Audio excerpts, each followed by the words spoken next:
Güzelliğin cemali kıldı mahliyo, uzun ko'ylak ro'moli qildi mahliyo.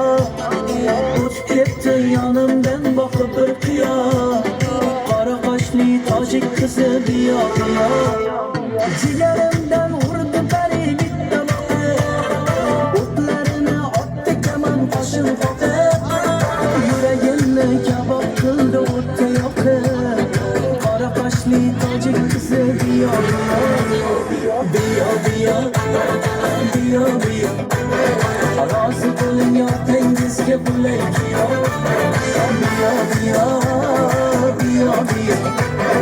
Tojik qizi xo'p deyishi qiyin biyo.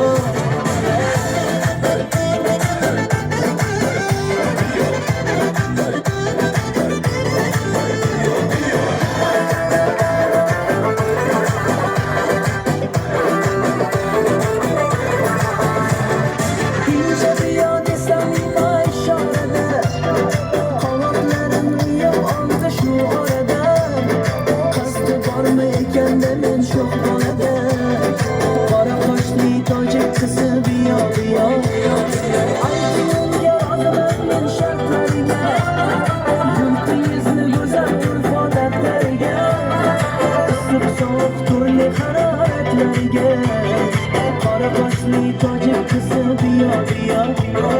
Yo'q desangiz dunyo qorong'izim ziyo. Biyo biyo biyo biyo. Rozi bo'ling yotangizga bo'lay kuyov, biyo biyo biyo biyo. Tojik qizi xo'p deyishi qiyin biyo.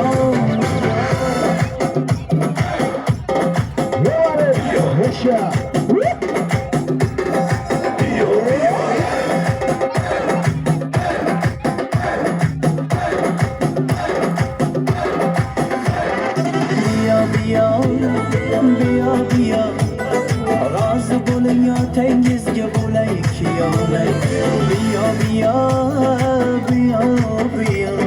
Ko'nglingizni sirin bilish qiyin biyo, biyo biyo biyo biyo.